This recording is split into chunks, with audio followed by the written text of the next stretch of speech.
Hey everyone, how are you? Hey. Great to spend a Sunday afternoon with you. It's my honor to get to moderate this event and to introduce my friend and your Congressman, Colin Allred. Now, so a couple of things. As you may know, or some of you may not know, Allie, Colin's wife, and Colin are expecting, and the due date is within 48 hours of now. So if you see this person stand up and give the signal, Colin will have to leave. Here's the signal for you guys to be looking for. If that happens, I just want you to know it's not you, it's something else. So we gotta cut this short. Hopefully that will not happen. All right, this is our first ever Colin Allred as an elected congressman town hall, folks.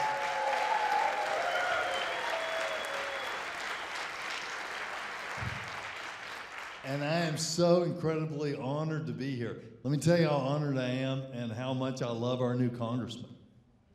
Right now, my mama Joanne is taking my daughter Madeline to meet her namesake, Madeline Albright, for the first time ever.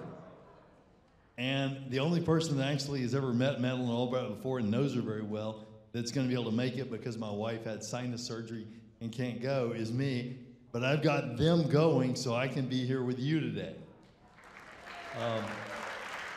And that's because I want to make sure, now you look like a pretty good crowd. You never know what you're going to get at these town halls if you're going to get a bunch of people on either side of the room screaming at each other with signs. Doesn't look like we've got that sort of a crowd today.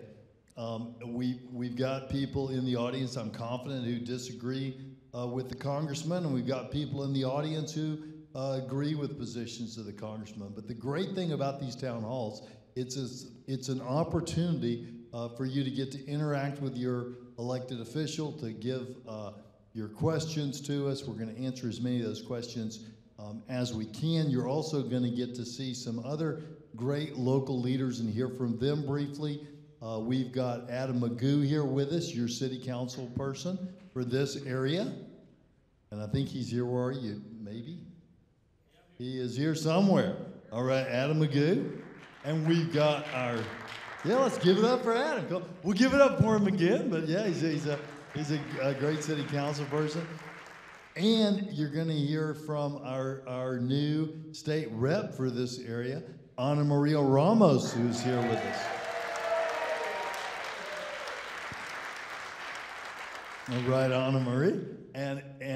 But before that, it's my great honor to represent my friend, the former student body president of Hillcrest High School, big man on campus at Baylor, all-star, standout NFL linebacker for the Tennessee Titans, civil rights lawyer, Obama administration employee in the housing and urban development, all-around great guy, and your congressman, Colin Allred.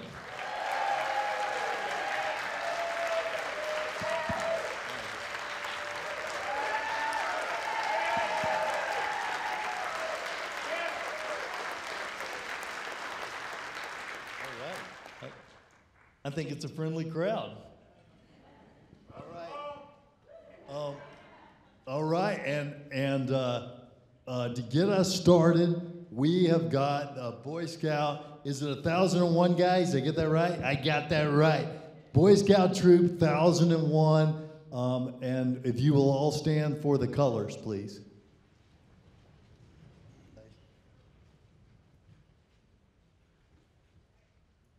Color guard, attention. Color guard, advance. All, prepare to post the colors.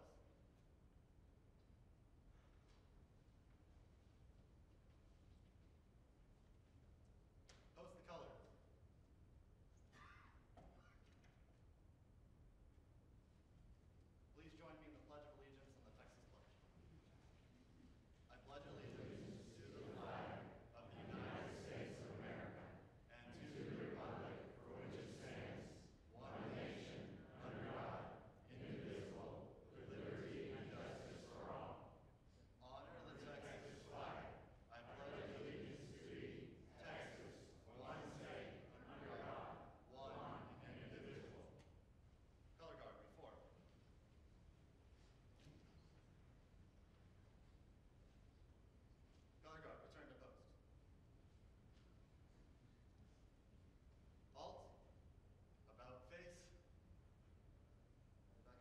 Good job, 1001.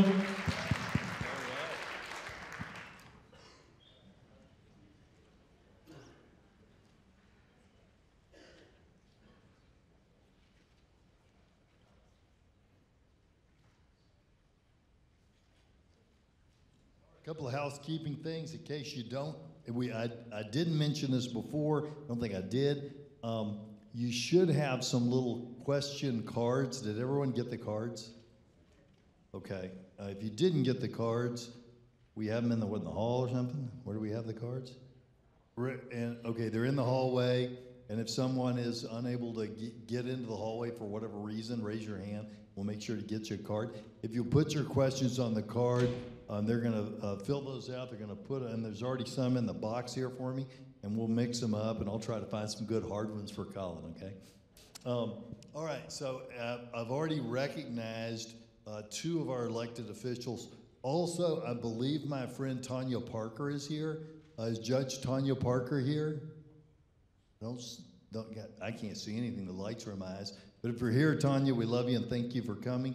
Is there anyone here from the Dallas County Community College District? Anybody? Okay, can't see you, but well, good. And hey, Colin and I were talking about this backstage. We want to thank you for having this and for all that you do in our community. It's incredible the work you're doing with early college campuses, with the Dallas County Promise, and now with the Parent Promise. Have you all heard, by the way, about the Parent Promise? So check this out. This is pretty cool. So Dallas County Promise is where every child who graduates from a Dallas County high school, whether it be DISD or Garland or whatever, that child can go to college debt-free at Dallas County Community College for the first 2 years, and then go to UNT for the second 2 years debt-free and get a college degree. Yeah.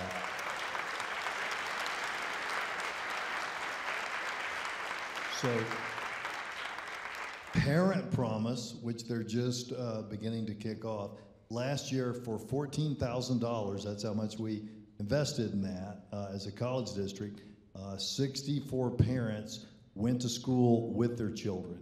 And so when you think of these parents, they're averaging late 30s to early 40s. They're getting those skills to make a much better wage for another 25, 30 years of working. That's an incredible thing being led by Dallas County Community College District.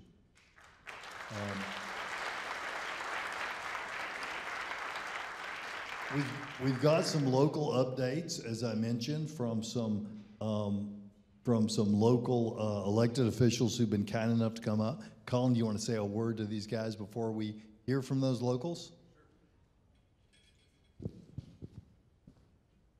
Well, thank you all so much for spending your Sunday afternoon here, engaging your democracy. I think this is so impressive to see you here, and I'm really thankful that you've taken the time out. Whether you've come here and you have questions that you want to have answered, or you come here and you want to express that you disagree with something that I've been doing, my commitment to you when I was seeking this office was that I was going to be accountable to you and explain to you why I've been doing what I've been doing and how I plan to continue doing whatever that is going forward. I hope you've seen that we've hit the ground running. Despite the government shutdown, we I think have gotten some important things done. Beginning on the very first day when I was sworn in, when we introduced a resolution to defend the ACA and its protections for people with pre-existing conditions. And I'm incredibly proud that that passed with bipartisan support. We worked very hard to reopen the government over the course of the shutdown, was engaging in a lot of bipartisan meetings, trying to find common ground. And what I ended up introducing with about 21 other fellow freshman legislators, where I was one of the leaders of it and co-sponsors of it, original co-sponsors, was the Shutdown to End All Shutdowns Act. And it's a very simple bill. Basically, it says that when there's a lapse in funding, which means you are now run out of funding, that a 30-day continuing resolution kicks in that will fund the government for 30 days at the previous levels. Then, after that, the pain really kicks in for the decision makers instead of for the people who are working and who should be getting paid for the work that they're doing. So it means no pay for members of Congress. It means no pay for executive branch officials in senior positions. It means no golfing for executive branch officials in senior positions. And it called for daily quorum calls, meaning that every single day Congress would have to be in session, at least meeting, at least trying to reach a resolution. So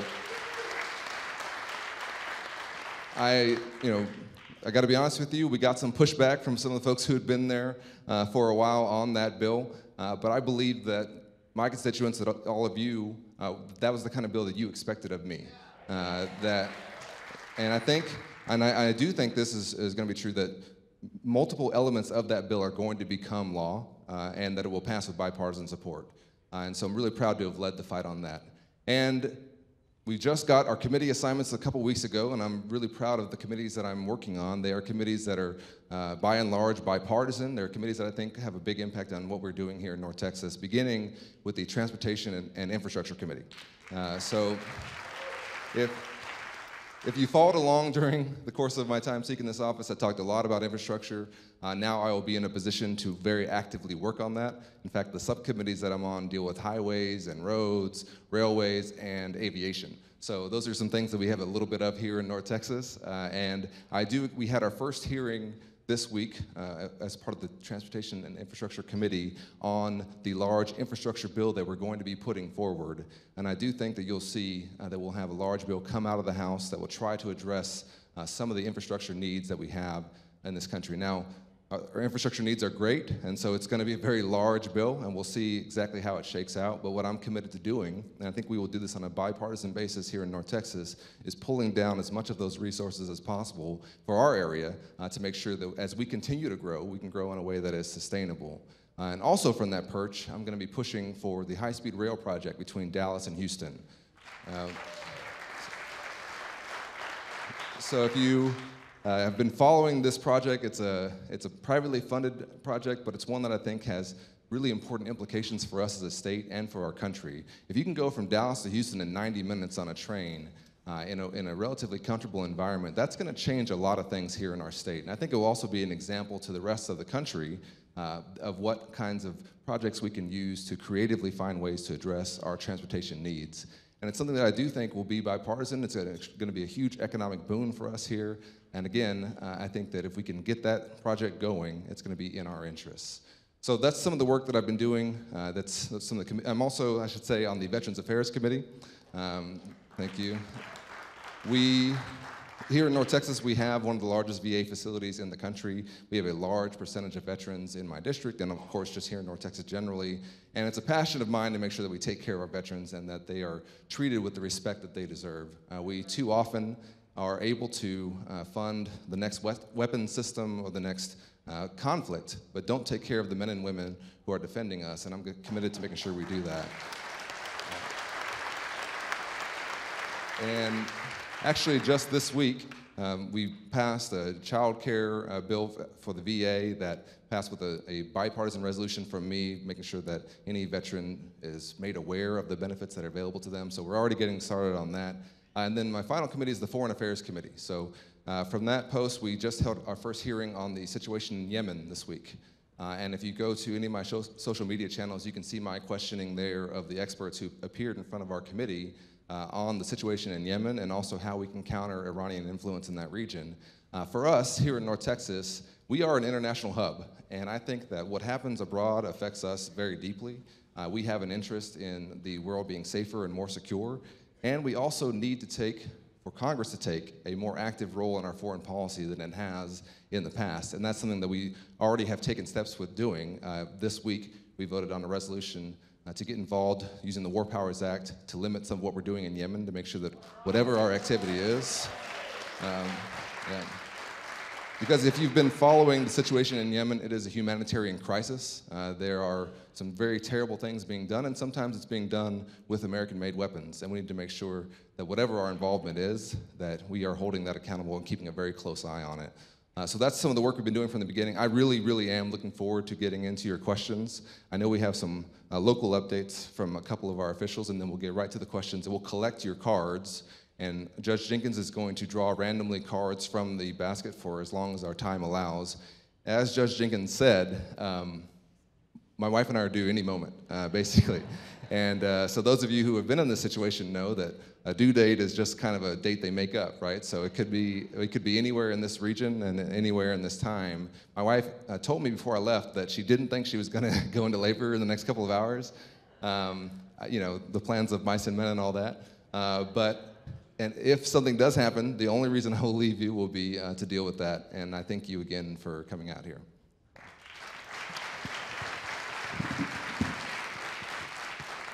So, Allie, if you're watching this online, just concentrate on not having a baby for like another hour and 15 minutes, okay?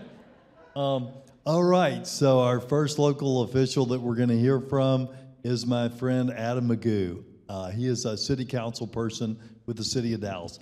I got to know Adam before he was a city council person, when he was chief of staff to Mayor Mike Rawlings during Ebola.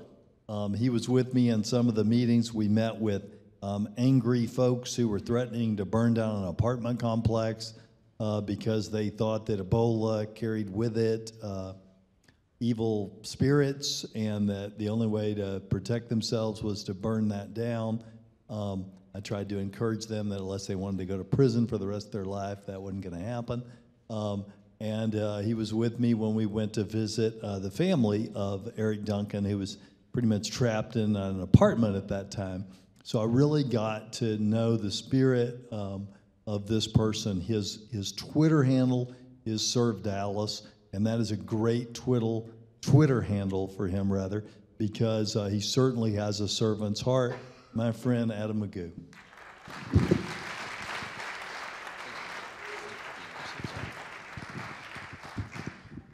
So normally at the first town hall meeting, I would get to welcome the new congressman to the area, but he's not new to this area. He's already been around. He's been very engaged. We've met at City Hall.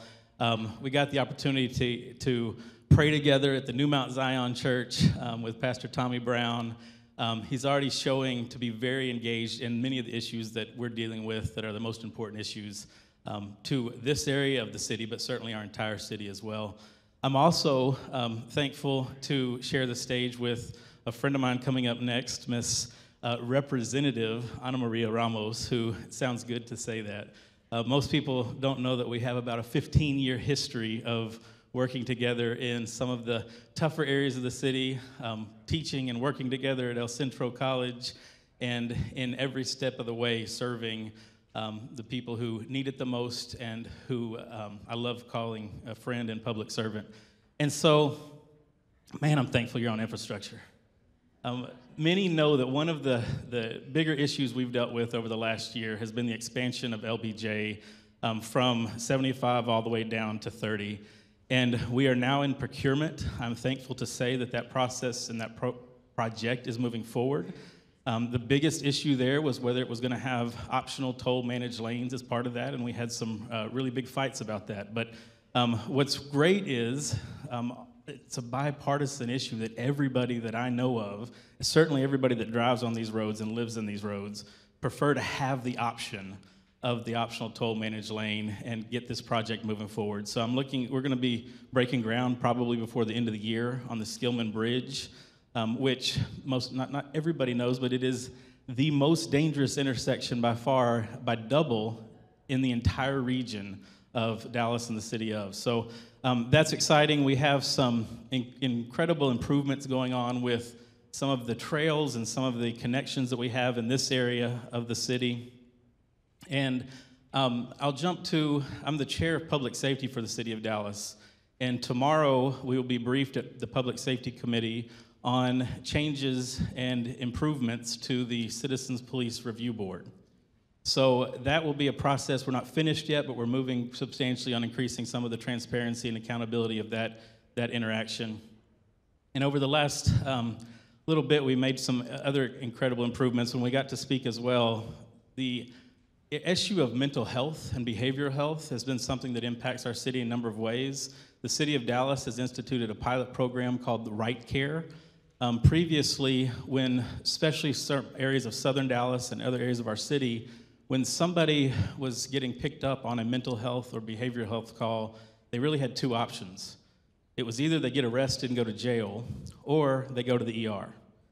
And the city has put together a program where now we send someone from Parkland, a DPD, and an EMS paramedic out and provide other options, other treatments, other avenues so that we can improve those options. And what we've seen already in that pilot program, that now the 2 previous options are now, of all the cases, 3% and 4% are now what goes to jail or the ER.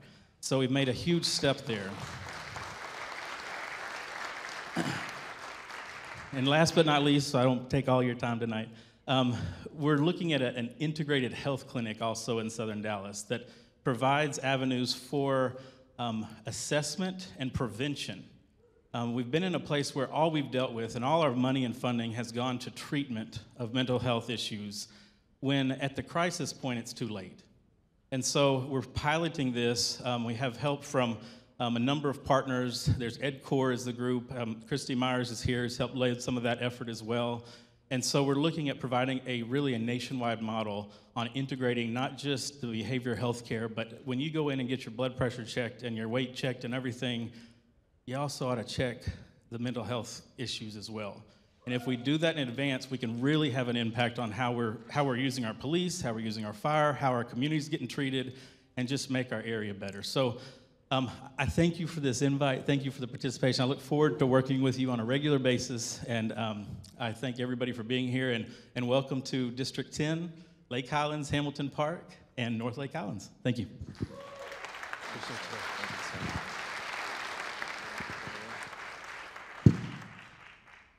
Next, we'll hear from a state representative. I want to give her an introduction as well. But I think I see and understand the lights are in my eyes, so I'm not sure I can see any of you. But I think in the way coming in is Mayor Volker. Is that you? So Mayor Paul Volker from Richardson. Let's give it up for the mayor of Richardson. Mayor, thanks for coming. And another great servant leader. Oh, and I guess you guys are standing there so I can see you. And you're wisely doing that because that's the only place I can see. Bill, I think you just moved out of my sight line, but Bill Gibson, who is our new constable, and he may be moving to where you can see him. I can't see him anymore, but I know he was there. All right, so it's Sunday, and I'm reminded when I introduce this next person.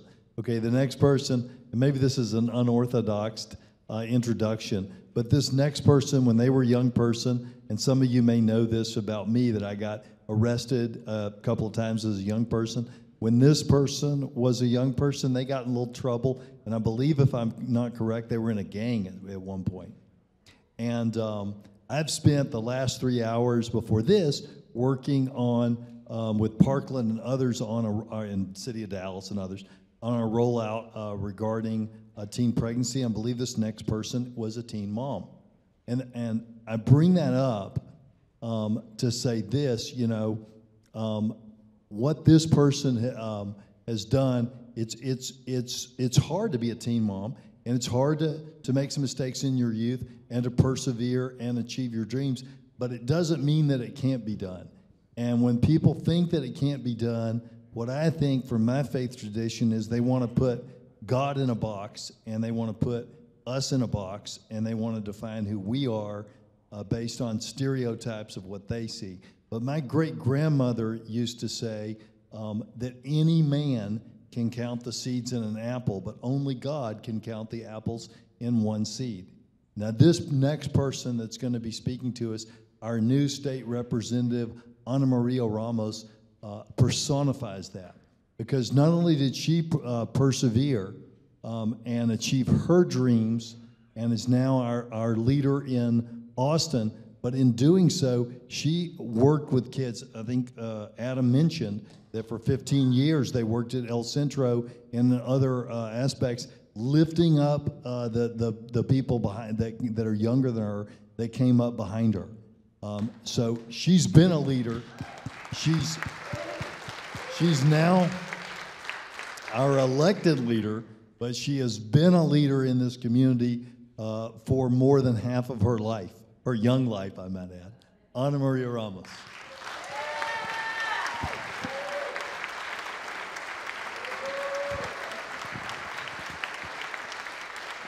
Thank you so much, Commissioner.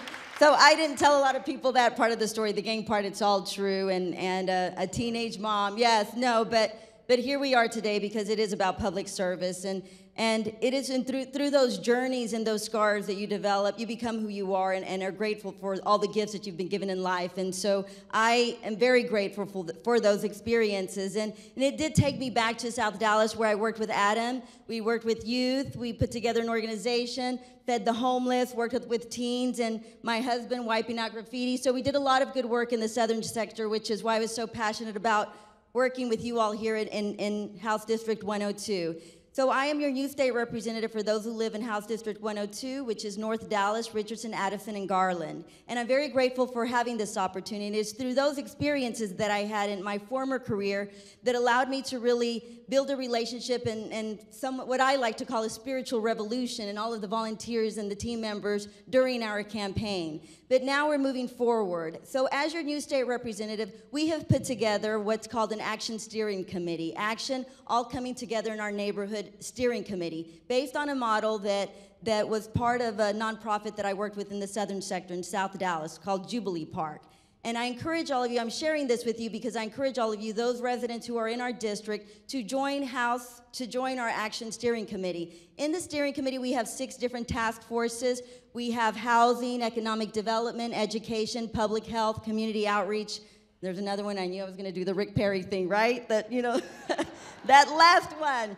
But we have 6 task forces, and a fellow team member here, Carrot, will share that with you. You can reach out to our office, and if you're interested in joining the steering committee. And I'll share with you why that is important, because not only are we going to put together, and we're already working on smaller projects within our communities to improve the quality of life and to really help neighbor helping neighbor within our communities, but in addition to that, I am going to be reaching out to my task forces when the opportunity allows itself. As legislation comes up in Austin, I may feel a certain way about an issue, but maybe the community doesn't. And so it allows me to increase transparency and accountability so that I can go to the task force chair and say, hey, talk to the task force. This is coming up. What are your thoughts on how we should vote on this? Because, this is the research they've given us. You tell me which direction we need to go. And it'll not only allow me to be accountable to you, but you know exactly what we're doing in Austin, and then you all have you're part of the process. And that's an important part of democracy, going back to what Colin was saying. It is about democracy. It is why we are here. We truly believe in it, all 3 of us, and Constable Patterson and Mayor Volker. And, I just want to say thank you so much for you all being here, and we're going to do our best to really work and improve the quality of lives of everybody. Thank you so much.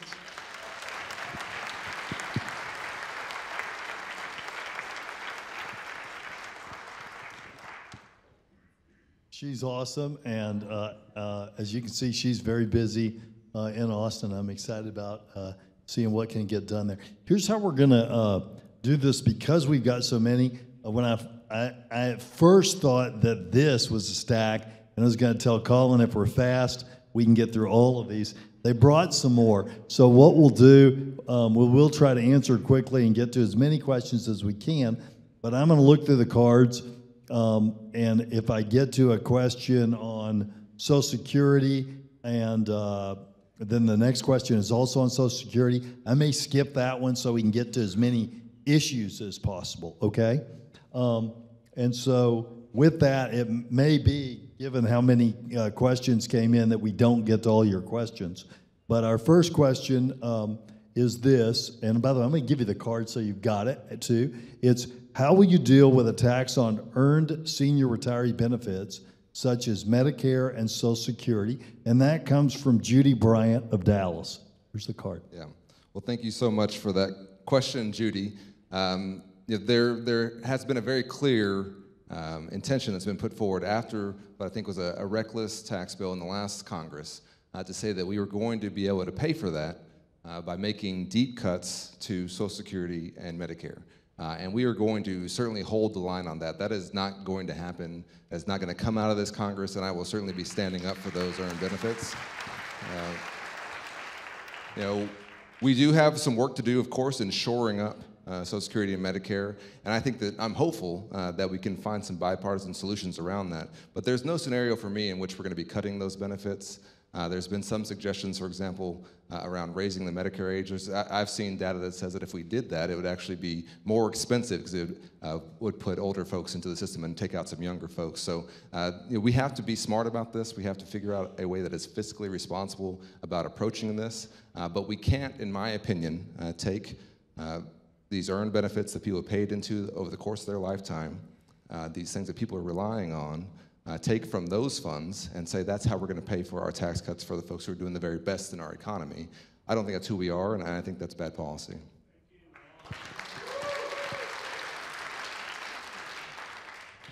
Thank you. Our next question comes from Steve Cotton of Dallas. What specific measures will you support and oppose to secure our borders and reform our system? This is a very good question. Obviously, it's very topical. We are in the middle of, we just ended the longest government shutdown in history over this, and I think that I've actually had some very productive bipartisan conversations around border security. And I want to separate out border security from this idea, this kind of nebulous idea of a wall from sea to shining sea, because those things are not the same thing. If we actually want to secure our borders, we need to be investing in the technology and in the person power that will allow us to do that. You may not know, I didn't know this previously, that the Coast Guard is only able to interdict about 25% of the shipments that they know are coming into our country. We need to expand that capacity. 90% of the drugs that come into, 90% of the heroin that comes into our country enters through ports of entry in our airports. The vast, vast majority of our drugs do as well. If we are serious about border security, that also includes beefing up our ports of entry and our airports. Now, let's also be very clear. We have over 600 miles of physical barriers along the southern border that were passed with bipartisan support. And where appropriate, I think that's fine. I'm fine with expanding where we need to, as the experts say we need to, with repairing existing structures where the experts say we need to be doing that. I don't think that it is in the American interest, the people of this district's interest, for us to spend billions and billions of dollars on an ineffective wall that will not do the job that it was intended to do.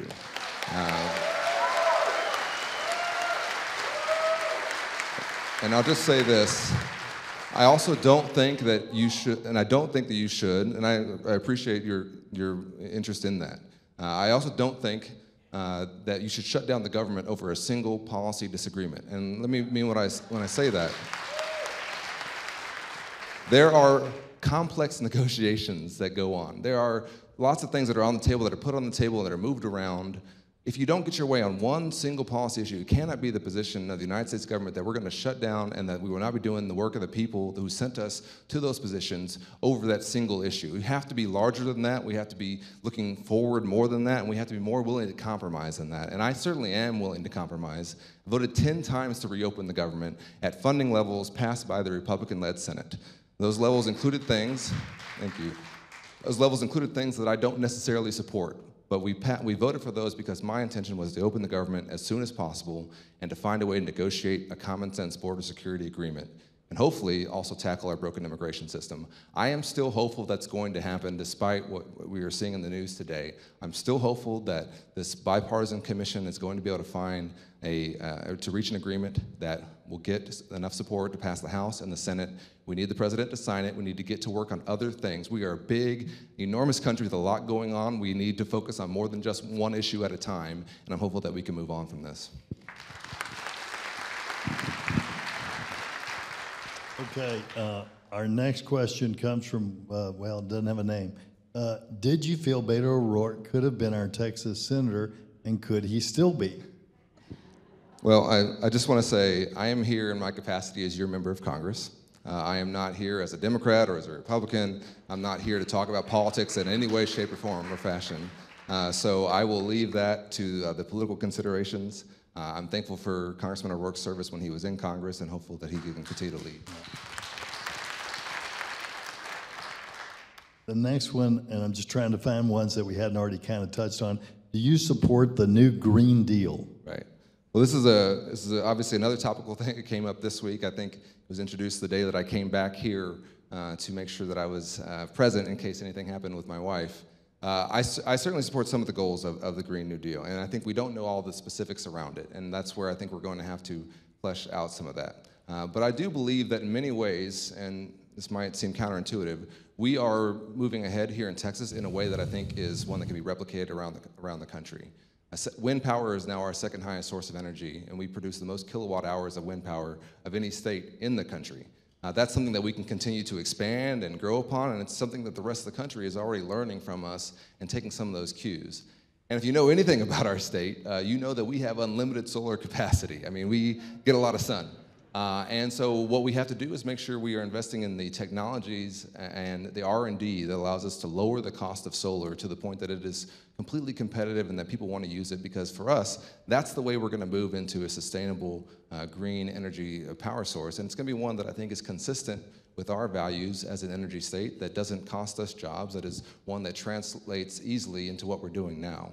I will also say this, I think that we should be not the only country that hasn't signed on to the Paris Climate Accord.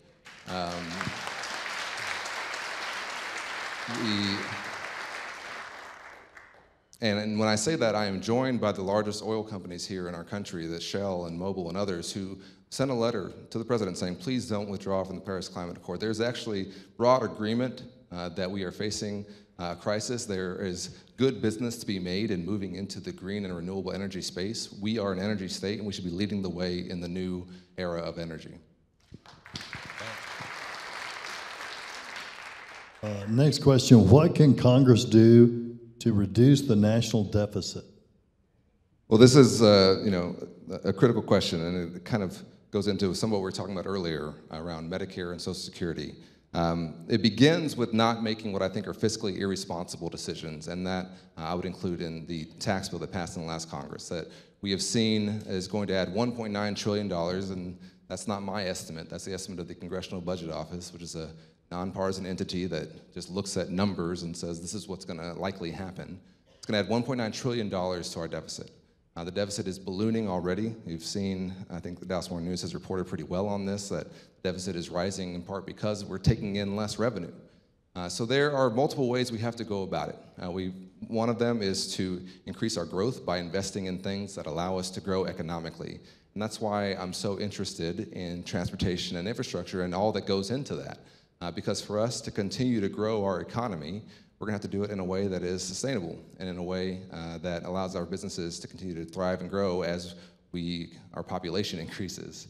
And so we want to grow the economy, we want to make fiscally sound ideas and fiscally sound decisions, and we do need to address some of the largest drivers of our debt. And I think that can be done in a way that is consistent with our values. I hope that we can find some bipartisan agreement around that. But it is an increasing concern for me, especially as we've seen since the tax bill, the estimates have shown that this is not playing out the way that we had been told it would, and that it's going to increase our deficit, and it actively is right now. Thank you. All right, let's do a couple of foreign policy. What is your position on U.S. intervention in Venezuela? Well, this is, it's interesting. I was in a classified briefing on Venezuela a couple weeks ago, and let me first say very clearly that the Maduro regime needs to go, that they have mistreated severely their people. It is, for us as Americans in the Western Hemisphere, we have a humanitarian crisis going on in Venezuela. There are 3 million people who have already fled that country. They have inflation that is so high that their money means nothing. There are people who are starving, and the aid that we are sending to Venezuela is being blocked by the Maduro regime. He should step down, and we've already recognized, and I agree with the Trump administration's move to recognize the opposition leader, to move on, to try and give Venezuela a fresh start.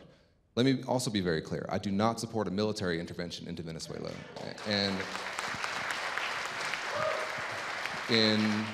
in many ways, I think it could be counterproductive for the end goal that we're going for, which is to see the Venezuelan people choose a new direction and to have that be legitimately backed up and done through their processes. And so I am hopeful that that happens. Should something happen with the Maduro regime that forces us to take any kind of action in terms of protecting our embassy personnel or things like that, that's a totally different conversation. But I am hopeful that the pressure campaign that we're mounting and that all of us need to be keeping an eye on will force out Maduro because he has mistreated his people. And our companion to that, as far as foreign policy, is will you support HJ Resolution 37 and HR 910, ending U.S. support of the war in Yemen? Yes, I think, I'm not sure what these exact resolutions are, so I'm going to have to look into the exact language there. What I voted for this week was for us to, under the War Powers Act, make sure that any U.S. aid is not being, we're not kinetically involved in the war going on in Yemen. What do I mean by that? I mean that we should not be conducting this war, that the American people should, we need to have oversight over that and know what's going on there, but that if the American military is involved in the humanitarian crisis that I think is going on there, that needs to end. That's what we voted for this week. Now, we have an ongoing mission in Yemen against Al-Qaeda in the Arabian Peninsula, AQAP, and that mission is critical for us.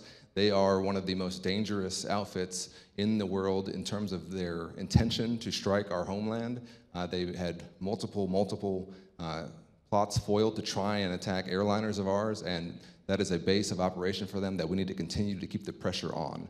So I want to be cognizant of that, be cognizant of our ongoing commitment there, but also not a part of and not supporting what I think is a disastrously led war that's going on there right now in Yemen.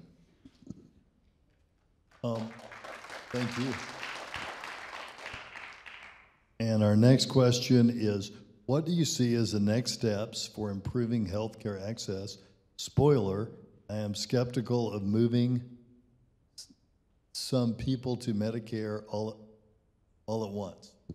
Well, thank you. That's it's a big question for us, and I think in the immediate term, the next steps have to be, number one, to stabilize the ACA and to end some of the, I think, sabotage that's been going on that, as I talked to healthcare executives, have told me that they've had to build in large increases in their premiums just to deal with the uncertainty around what's going to happen with the ACA. In that market, certainty is part of the deal, and so we want to make sure that we end that. We have improvements that we need to make, and we do need to improve the ACA, and we have steps we need to take, and so that's the immediate term. The other thing is that we need to address the cost of prescription drugs, and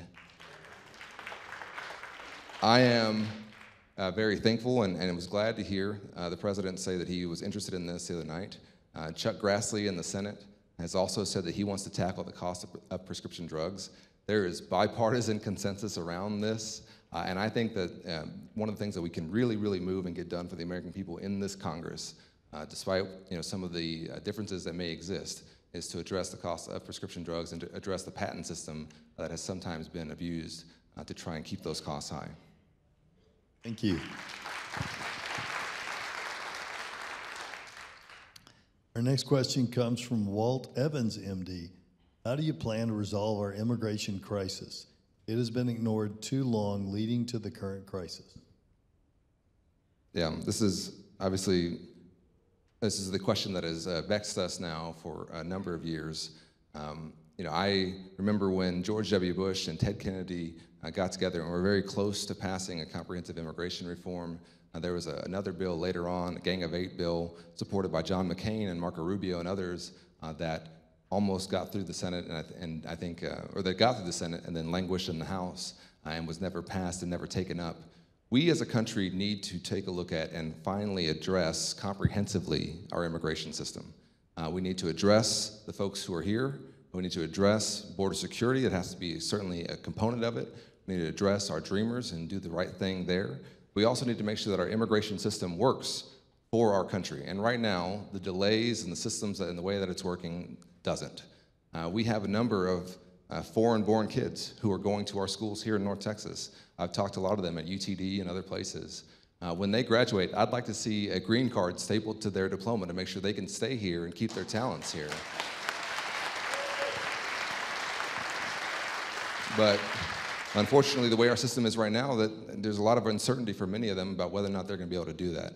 I'm hopeful that we can at least have an honest conversation about it, and that's where we have to start, from a basis of fact that legal immigration is a boon to our country, that the folks who have come to our country legally have contributed so much to the richness and diversity of our country, and that we want to continue that flow of ideas and that flow of talent into our country. We need to do it in a fairer way, and a way that's more efficient than what we're doing right now.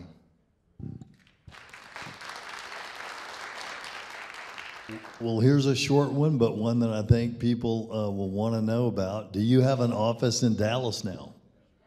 Yeah, so this is a good question. We have an office, and in our office, our folks are working in it. What we are going through right now is a process of making sure that we meet the house's standards for security and secure wiring, which we have not gotten that yet. And so the folks who are setting that up are doing it. I'm hopeful that it will be done very soon. But my district office staff is on the job. If you call our office, you will get answers, and we are already processing and doing casework. We just have not yet been able to open the physical office to the public because there are certain things that the House requires for you to have in terms of the security, in terms of the wiring, that the building that we're in is being updated to get. And so I'm hopeful that'll happen very soon. And I thank you for your patience on that. And we want to be a point of access for you. If you have any issues, and anyone listening online or anyone here, if you have any issues that our office can help you with, please give us a call. You can go to allred.house.gov to get the information to reach us. We will get back to you if we don't immediately, and we will try to address that issue. And we are going to be very cognizant and putting a lot of attention on this, and we'll be having, hopefully, the office open very soon. Our next question comes from Rabbi Andrew Paley of Temple Shalom. If you're out there, hello, Rabbi. What role can faith communities play in helping support your efforts in strengthening our neighborhoods and parts of the Metroplex you represent? This is such a great question. Our faith community here has done such incredible work, and they are doing such incredible work, whether it's the Jewish Family Services or the many churches that we have here in the area that are kind of the backbone of our community. And I just want to, first of all, thank you, Rabbi, for the work that you've done, and thank you all who've been involved in that work. It's just one of the things I think people love most about North Texas is how active and charitable our faith communities are. And, you know, the number one thing when we talk about supporting our efforts and strengthening our neighborhoods, and is I would like us just to introduce more and to continue to introduce more humanity and empathy for our neighbors. And this is something that across our religious traditions is a common denominator, that we are all in this together, that we should treat others the way we would want to be treated, and that we are made in the image of God, and we should be treated in a way that's respectful. I think that here in North Texas, we are in many ways a model on that as well. But our faith communities and our faith leaders on issues, when they step up and use their voice to say, this is wrong, or this is something that isn't who we are, I think it speaks so much louder than it does just from individuals. So I would encourage our faith communities to continue that work, to continue to help us in the work that you're already doing in terms of community outreach and services, but to continue to encourage people to tampen down some of the tone that we're seeing. We are all Americans.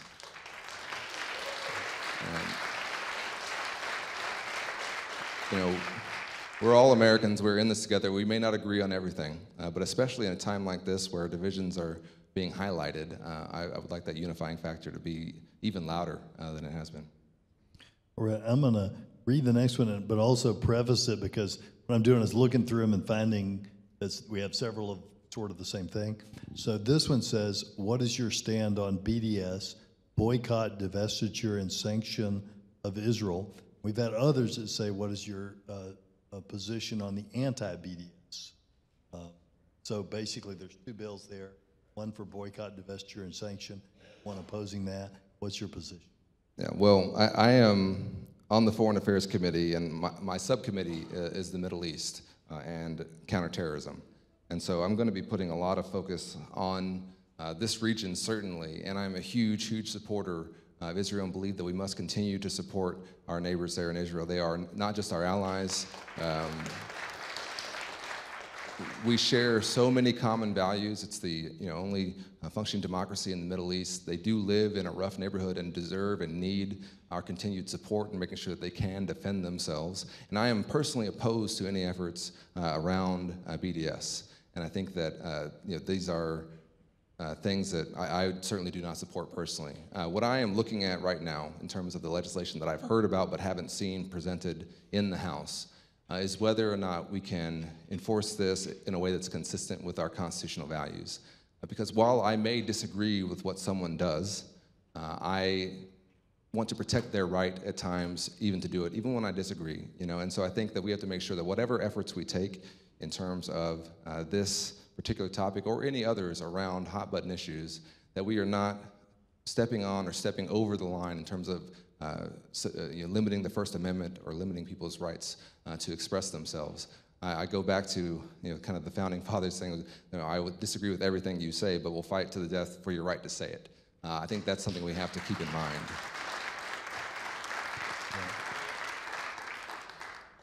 Again, somewhat paraphrasing some of them because we've had several regarding taxes. I'm going to read this one, kind of give you an extra sentence on it. Regarding taxes, is in setting the tax rate or any taxation changes, how do you decide what constitutes fair share for the wealthy, and how does that compare to a middle-class person's fair share? And we've had other questions asking about what changes in taxation you see coming down the pipe. So just your thoughts on our tax system. Yeah. Well, I do think that we need to have a tax reform. And I think that what I was disappointed in the last Congress was that it didn't start with the middle class and build it out from there. At the very least, the middle class tax cut should have been permanent. And I think that I want to make sure that we are not putting the tax burden I think is currently on our middle class, and that we're doing everything we can to alleviate that. We also have to recognize that we are now more unequal in terms of income inequality than we have been since the roaring 20s. And this is a problem for us that is going to affect every single aspect of our society, and that is infecting our democracy. It's one of the reasons why I'm proud to be a co-sponsor of H.R. 1, which is intended to keep money out of politics, to make sure that as much as possible, your voices remain the ones that drive our political decisions. I am a believer in the Warren Buffett rule. Warren Buffett said that he doesn't think that he should pay a lower tax rate than his assistant, and I think that's probably something that should be applied. But I want to do it in a way that is that we are thinking clearly through, in a way that is fully tested and vetted. I don't think we should be throwing around numbers and just saying this is where we're going to get to. I think it has to be something that we look at very conscientiously and say, how can we, in a fair way, produce a tax system that is fair for those folks who have done really well here, who we want to continue to do well here, but who also want to be a part of the society that has helped them do so well. So we have to balance those equities, and that's what I'm going to be looking to try to do. Thank you. I'm not on social media. What is the best way for me to follow your legislative activity? Yeah. Well, we will be doing a newsletter. We'll be sending that out, and so that people can get that, hopefully, and that will come directly to you. We also, of course, have our website at allred.house.gov that you can go to make sure that you can follow along with what we're doing. And I will be holding periodic town halls. This is not the only town hall we will be having. And so I'm hopeful that we can take our message to the constituents and let you know what I'm doing and why I'm doing it and how I'm doing it. And once we are fully staffed up, we'll also be trying to canvass some neighborhoods and try to talk to folks about what's going on and make sure that we are keeping our ear to the ground. This is something that I'm just really committed to doing, and it's something that I hope that we can be a model in terms of how we do constituent services, how we keep our ear to the ground, and how we keep you informed about what we're doing. Great. Our next question comes from David Galbraith. What can be done to improve the Social Security Administration's ability to solve problems within the system? Well, that's a good question. I've made a commitment that I will say when I don't know exactly what the question is, and I'm not exactly sure what this question is referring to in terms of the Social Security Administration's ability to go about things. What I do know is that we need to give our agencies the flexibility to do what they have to do, but we also have to perform oversight of what they're doing. And that applies to the Social Security Administration, it applies to all of our agencies. This should be a cooperative process, one in which the Congress works with the executive branch to make sure that we're doing the best job for the American people. And I am concerned at times that there have been leaders put in places of authority in many of these agencies who try to undermine the mission of that agency in a way that I don't think is consistent with any goals of the agency in a way that I think is harmful to the American people. And so that's what I'm going to be keeping a very close eye on. Right. Our next question, with the 2020 presidential election picking up more coverage, what will you do to protect voting rights and ensure clean and fair elections?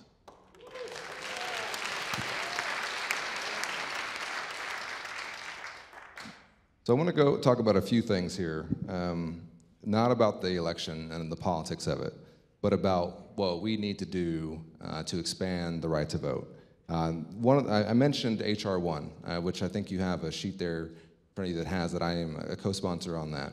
H.R. 1 has broad reforms around voting that I think will help us expand the franchise and get as many people as possible involved in voting, including making Election Day a national holiday.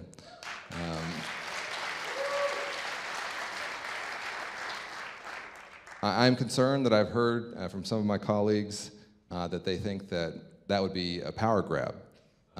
I believe that if more people vote, it'll be better for our democracy, and we don't know who they're going to vote for. That's the whole idea. You should have to make your pitch to as many people as possible, and as a fundamental right, which voting is, we should be defending it, expanding it, and making it easier to do as long as it's consistent and secure. And that is something that I'm committed to doing. In my previous career, I was a voting rights attorney. I've seen some of the very varied methods that states and localities can come up with to try to restrict the right to vote. And part of also of H.R. 1 is restoring the Voting Rights Act. I think is a real priority and that we need to be doing.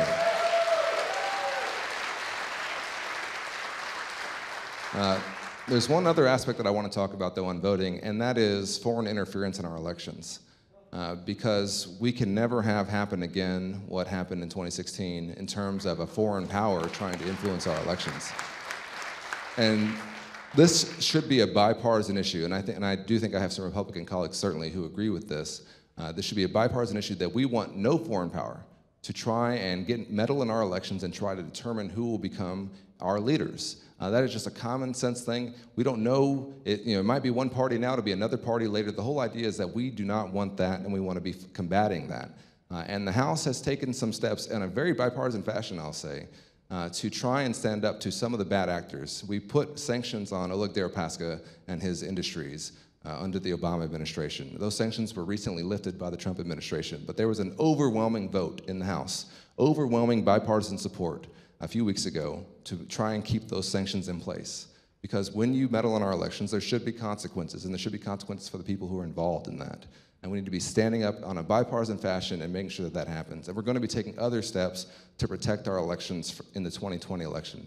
I had the pleasure of visiting with some of our intelligence folks and going over to the NSA, and I know, and I can tell you, that there are foreign actors who are actively trying to get charged up and ready to get involved in our 2020 election, and we have to be ready for that.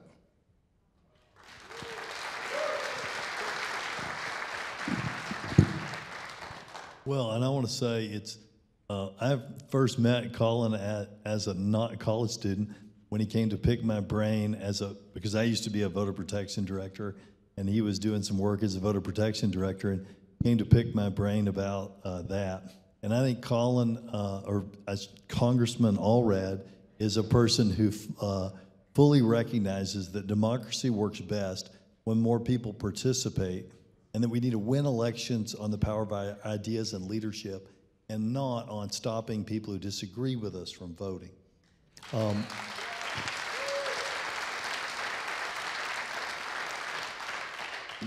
We've got a couple of statements, and you don't even need to respond to these, but just so we get more people's stuff out there, I'm going to read a couple of statements. Shutdowns, there should be a check and balance between the Congress and the president on government shutdowns that last longer than 10 days, even if this requires a veto override to establish. And I think the congressman's already spoken to that. And here's another statement. I have to be concerned about the administration shutting down the atomic clock service with shortwave radio station WWV. I want to see this continue. And here's a question. What's been the most surprising part of the job so far? Well, I spoke about this on a panel that I appeared on not long ago. Number one, I will say this. The folks who are serving in our Congress, particularly the freshman members of both parties, because I've gotten to know them a little bit better, are people who I believe are in this for the right reasons, who I think are good people. We disagree on some issues, of course, but I have been impressed with the caliber and character of my colleagues. I really have. And I would particularly apply that to the incoming freshmen. I think that these folks ran for the right reasons, are trying to serve for the right reasons, and even if we don't agree across the line on everything they're doing, I hope that what you're seeing, and I hope that what you will see, is that in this time of need for our country, a lot of people step forward who I think are interested in this for the right reasons. One thing, and there is a select committee on reforming Congress that is kind of studying things that we need to do better in Congress, that I have kind of raised for them, is the amount of time that we have to consider legislation.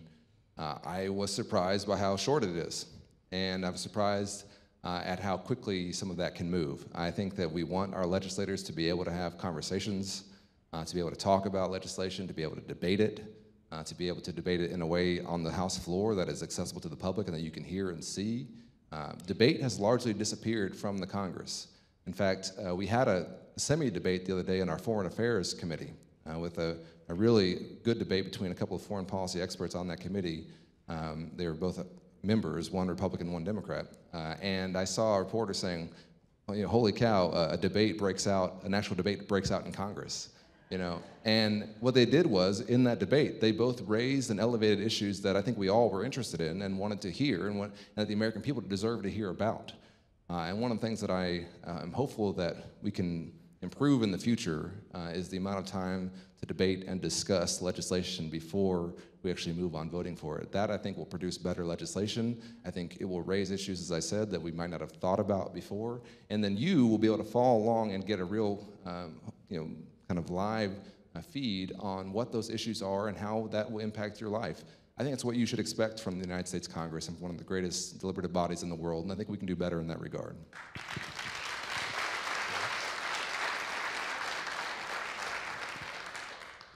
This is a two-part question. The second part of this question, though, I've got 3 or 4 on.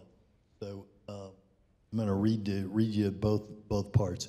What legislation is being contemplated that will ensure the president is above the law, or perhaps is not above the law?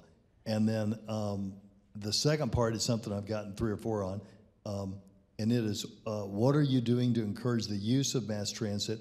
And I've got several about how can we improve mass transit and light rail.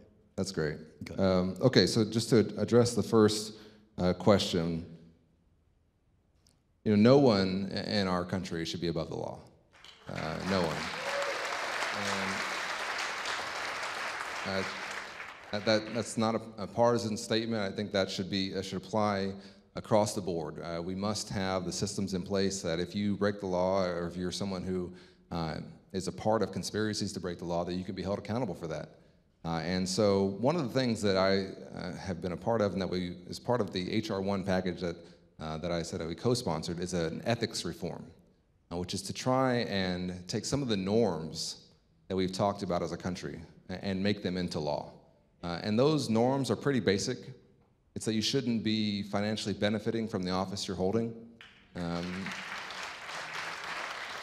you know, and why is that important? It's not that I don't want people to be able to make money. It's that we want to make sure that the actions you take are in the interest of your constituents and the American people, and not in terms of helping your pocketbook, right? So those are some basic. There's some other very basic steps that are in there that I think we need to be considering. So many of the things that, the releasing of tax returns, things like that. So many of the things that used to be norms that were always done and that were done as a matter of course now need to become a matter of law, so that we don't have to have these questions again. And I think that is in the interest of everyone, to make sure that we can all recognize that no matter what action our president takes, or any executive branch official takes, whether we agree with that action or disagree with that action, that we're not having to wonder what the motivation behind it was.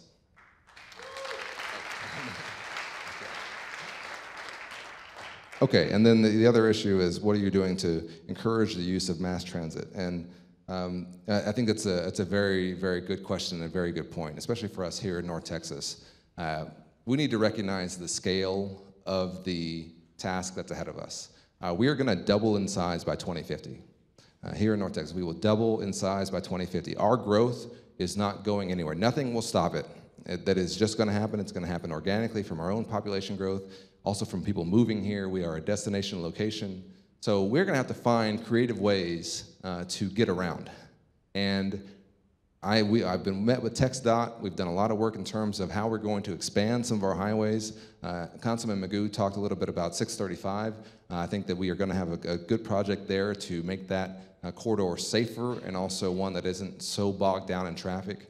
From 635 north on 75, I've met TxDOT about what we can do there to expand the lanes and to try and ease some of the increasing traffic burden that's happening there. And there are other roadway projects that are going to be in the works that I think are going to be really important.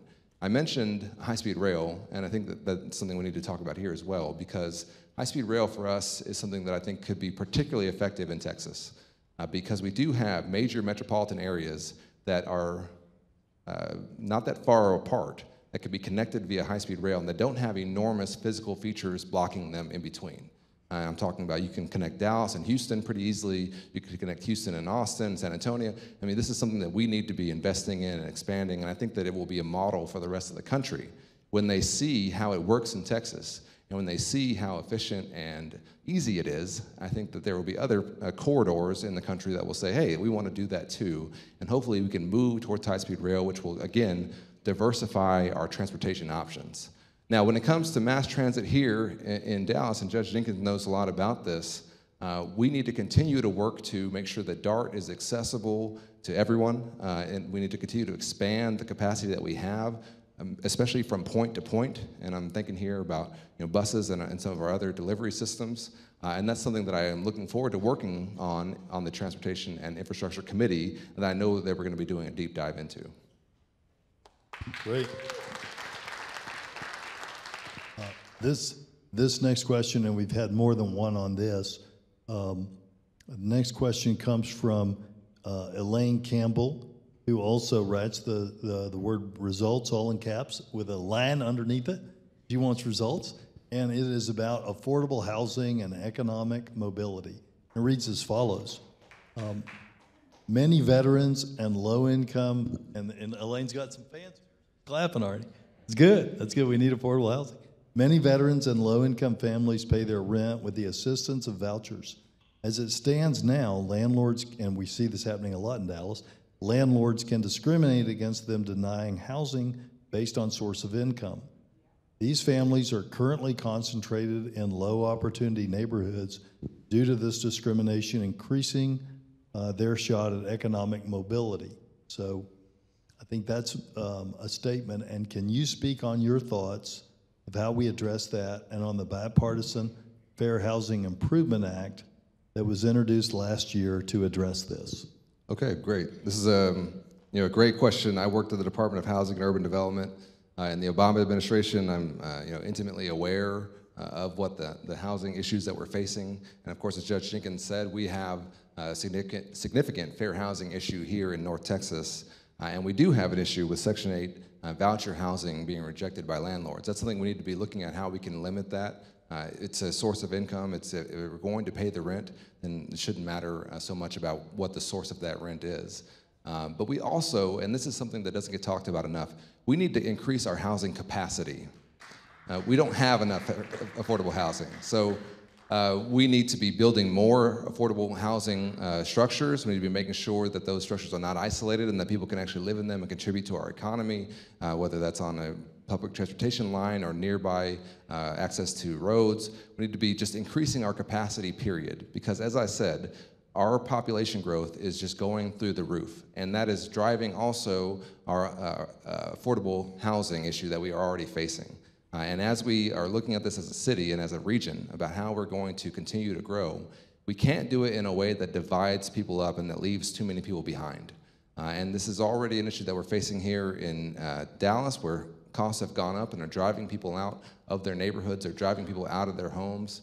I think that we need to be creative about how we can do that. There was a bill put forward in the State House I think in the last legislative session that was dealing with grandfathering or grandparenting in, the property taxes on some of these homes in some of these areas where the taxes are going way up. They're looking at other ways that even if you are forced to move, that we help you find a place to move to. These are common sense things that I hope we can do and that we can address, but it begins with the willingness to understand that there is an issue and to say, how are we going to tackle this in a way that is sustainable? And to me, there's a number of things around Section 8 that have to be addressed, but we have to just, period, start increasing our housing supply, investing in more housing, and making sure that the housing that we are building is affordable. Great.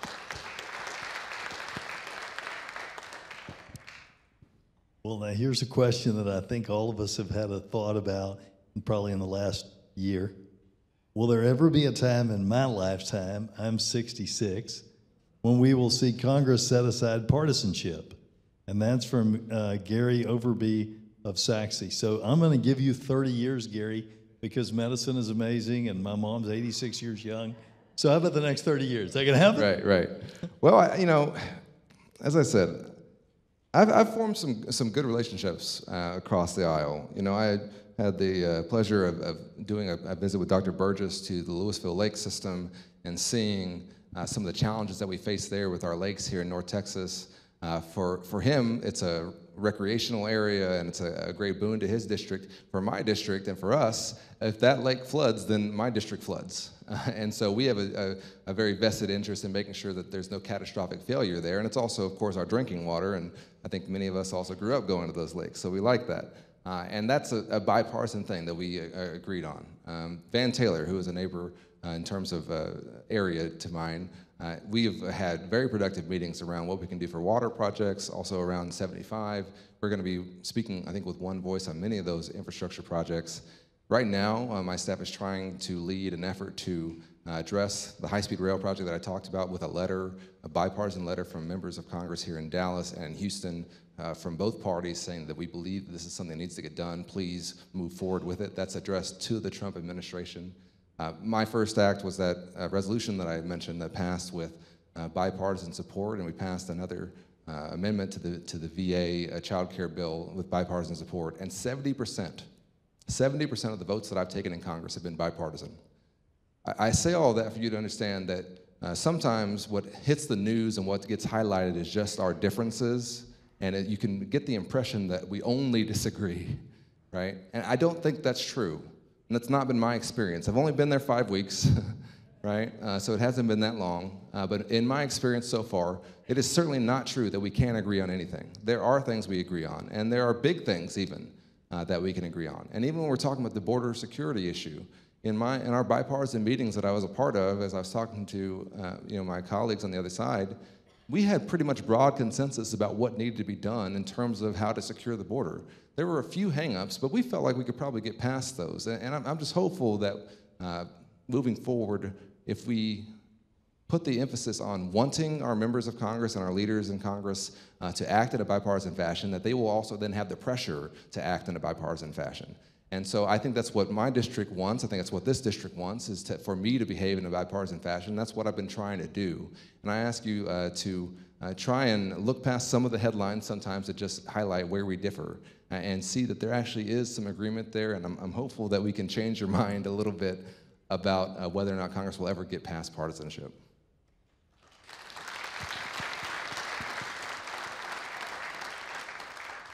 And I want to say, I agree with that. I see some of my Republican, I'm a Democrat, obviously, probably, or in case you didn't know. And I see some of my Republican friends here in the audience, and I will tell you 95% of the time, we are all working together on issues. It's just the ones that are in the media that you see us arguing about. Our next question comes from Janie Britton of Garland. Do you support the Equality Act in which gender identity becomes a protected class? I'm proud to be a co-sponsor of the Equality Act, and I'm looking forward.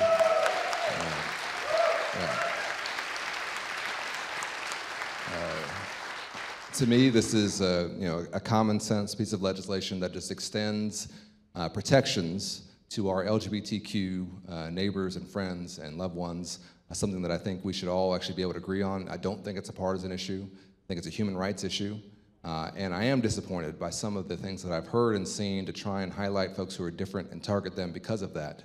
And I think the Equality Act will be an important step forward in terms of putting the law on the side of making sure that no matter who you are or who you love or how you try and decide to live your life, that you're able to chase your version of the American dream.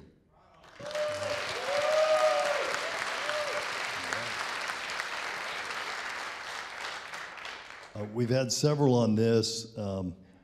Let's see. Given that 60 million Americans are without adequate health care, do you support Medicare for all? And let me read a companion to that because this one has someone's name on it. Are you in favor of national health insurance that is Medicare for all? And that second one is Stephen Butler of Richardson. Okay, great questions. So we are currently at 92% coverage in the country. And I believe strongly that we must get to universal coverage and that every person and every American should be able to go see a doctor when they want to. And I think that's a fundamental right. What I have been focused on in the early weeks of this is making sure, as I said, that we can lower the cost of healthcare, lower the cost of prescription drugs, make it more accessible to you, my constituents, and to the American people. And then the question after that is, how do we continue moving forward? And I believe that the best way for us to do that is through a public option, one that competes with private insurers, that will allow people to choose a low-cost government option, if they so choose, as their health insurance, and that I think will lower costs for all of us. And that's something that I think will move us in the right direction. But my fundamental goal, that I certainly agree with some of the ideas that are being put out there, is that everyone should have coverage, that everyone should be able to go see a doctor when they want to. And why do I say that? I mean, it's personally important to me. My family, we certainly have faced a number of health issues with my mom battling breast cancer and things like that. But it's also true that with us having the highest uninsured rate in the country here in Texas, we have a backdoor tax, and Judge Jenkins can speak to this. We have a backdoor tax on all of us. The cost of that uncompensated care when people go to our emergency room, to Parkland Hospital, that we are all paying. And so what we're trying to do here is lower costs overall. That's what I think the goal has to be. Lower costs and increase coverage, right? So the way we do that is by allowing people to be healthier. And you can't be healthier if you aren't able to get preventative care along the way. Too often, we are seeing large emergency room bills coming out of things that could have been solved with a pill 6 months earlier had that person been able to go see a doctor. That's a financial decision for us as a society that we could have saved an amount of money and also been consistent with our values in terms of making sure that person got the care they needed. My guest to the State of the Union was Nathan Cortez, who was the husband of Natalie Cortez, who passed away last January, who was a lawyer. They met in law school. Nathan is a teacher at SMU Law School. And Natalie came to one of my events when I was seeking this office and introduced herself to me. And it was the day that the House had voted to repeal the ACA. And she came that day from chemotherapy.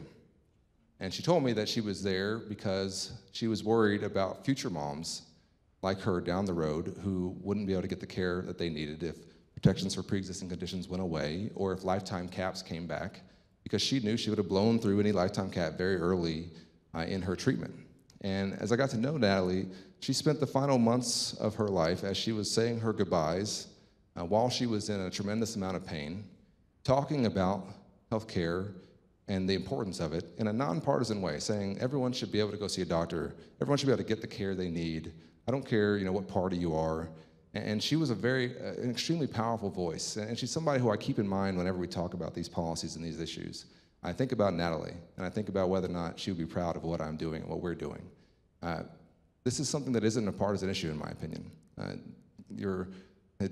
Cancer doesn't care what party you are or what your view of the healthcare system is. I think that we are paying the most in the world for the least care.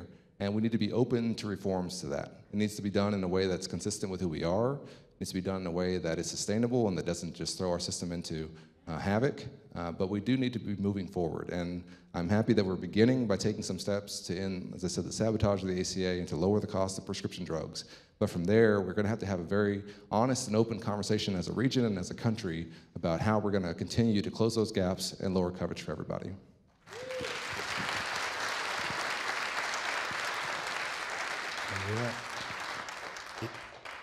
We may make it through all these. So we'll have to have a lightning round, though. What are we doing to get a path to citizenship for DACA recipients and dreamers? And that question comes from Emily Wynn of Dallas. Yeah, thank you, Emily. Certainly, I support the DREAM Act, which would put into law the DACA program, and I think that we should get that passed. And I think that it is something that there is bipartisan support for. We've seen that. I think that it's a common sense step that we are going to allow these kids who came here as children. This is the only country they've ever known. That they should be allowed to stay here as long as they're contributing to our economy and following our laws. And that's something that I think we should be able to agree on. In terms of comprehensive immigration reform, we absolutely need to address it, and I talked about that earlier, and I'm hopeful that we can have a fact-based, honest conversation about it, and that we can move forward on it. But that may not happen in the immediate term, but I'm hopeful that all of us will keep an eye on this and continue to pressure our public leaders to address our immigration system, because it is broken and needs repair.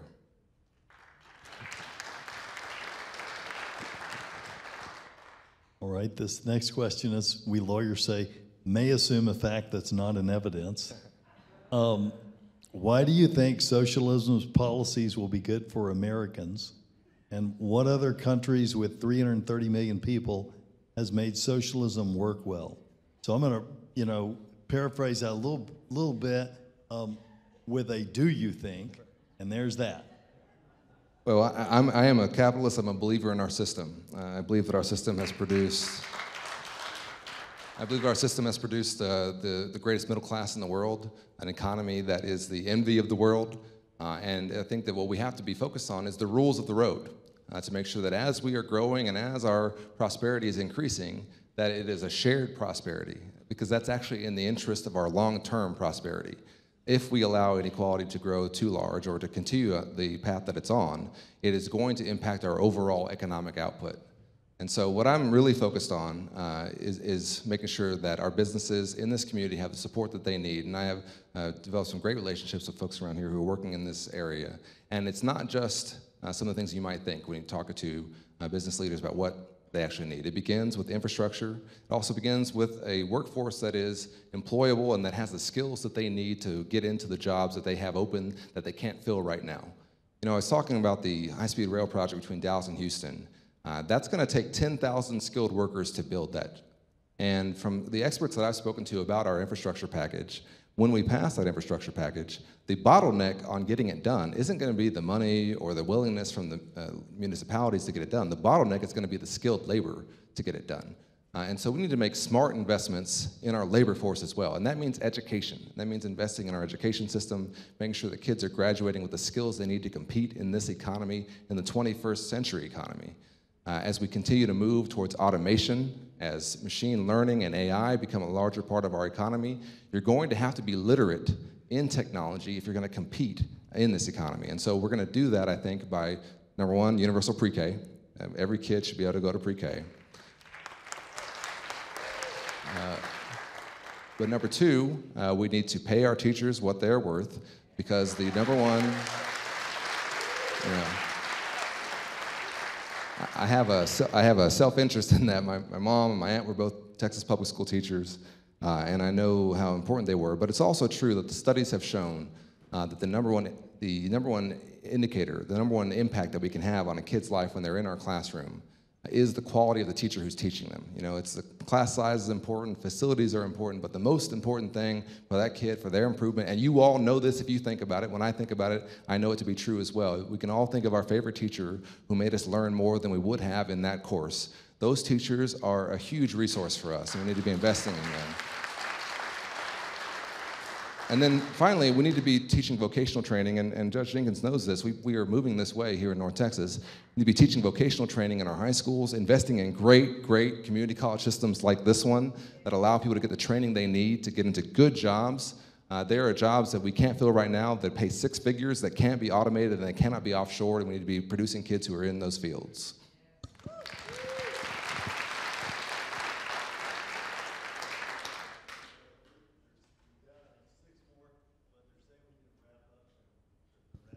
Sure. Well, you want to just knock a couple out? Yeah, just knock a couple out. You get your microphone there. Lightning round. Yeah, lightning. Okay, lightning round. Do you have any ideas about safety in our public schools, or in our schools, rather? Absolutely, and I've co-sponsored, as you can see on that bill, universal background check bill that will make sure that if you buy a weapon, everyone should get a background check. All right. Why doesn't the House start working on an infrastructure bill? And before that, a little slam against the president, but we're not here to slam people. So I cut that part out. Yeah. Well, we are. We had our first hearing this week, and we're going to be moving on infrastructure very quickly. All right. State governments are weakening the power of cities at self-governance. This can result in cities not having enough funds for maintenance and to pay workers like public safety personnel. What can we do at a national level to alleviate this? And that's from Andrew Laska of Richardson. Thank you, Andrew. It's certainly right that we have too often gotten in the way of our cities and how they're doing and improving. Our Richardson mayor is here. I think we've talked about this actually, that what we need is for Washington and for Austin to get out of the way at times and to not get in the way. I want to be a partner and not somebody that's getting in the way of what we're trying to do here. And a little bit of a broad one here from Lauren Elaine Brown. What can be done to ensure that no one's constitutional rights are being violated? Who's? From Lauren Elaine. Oh, I'm sorry. I'm throwing them in here instead of. Okay, so I'm throwing them in there as I'm lightning so round. that no one's constitutional rights are being violated. I didn't know. Okay. Well, here there's some very basic steps we can take, but it begins, I think, with access to the ballot, voting rights. That's the best defense of any other right, is to be able to vote your values and to vote for the things that you believe in. But we also need to be. Thank you, and as I said, we need to pass the Equality Act to make sure that everyone is being treated the same and to try and stamp down in every way we can discrimination. And will you support efforts to hold Saudi Arabia accountable for the murder of Jamal Khashoggi? Yes. Yeah. These last two questions, and I saved these for last because, well, I'll do the second, the last one first. Because the way I read this, it's really asking, what's your moral center? Why should we follow you? And this is from Bill Beazle of Dallas. You've already established your position on most issues, so I wonder, where do your ideas come from, and why should I trust you to take my money and implement those positions, whether it be border, healthcare, national security, etc. Yeah. Well, my ideas come from growing up here and from knowing this region and loving this region. And you know, I did try to make very clear when I was seeking this office what I was intending to do. I think that that's what you should deserve from the folks who are seeking to be in these positions, and I'm hoping that you will hold me accountable over the course of this time to make sure that I continue to keep my focus on those issues: healthcare, infrastructure, job training, the things that are really important in North Texas. And our last question comes from Mitzi Walsh. What can we as citizens do to improve our community? Challenge us to do better. It's a great one to finish on. You know, I really believe in the people of North Texas. Some of you might know my story was made possible by people in this area going above and beyond the call of whatever their job was, whether it was as a public school teacher or as a YMCA counselor, or just many of the people who came into my life and who extended a helping hand to me. I would say, don't give up on anyone. There is so much potential here in North Texas that is going untapped. And I do believe this, the next Einstein might be in one of our public schools here right now, and that we need to make sure that she has everything she needs to become that.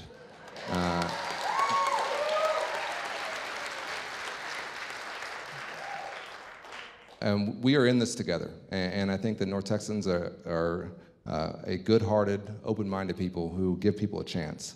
And I'm asking all of you to help in keeping that going and to combat some of the cynicism that we see creeping into our public system. The democracy is not perfect, but it is, as Winston Churchill said, the best form of government that we've got. And we have to believe in it. We have to believe in it even when it doesn't go our way. We have to believe in our systems and our constitutional system that I think has produced a country that is the most remarkable in the world, one in which a story like mine is possible and that wouldn't have been possible in most regions of the world. And so believe in each other, believe in our system, and thank you all so much for giving me a chance to speak with you this afternoon. Thank you for coming out here on a Sunday afternoon.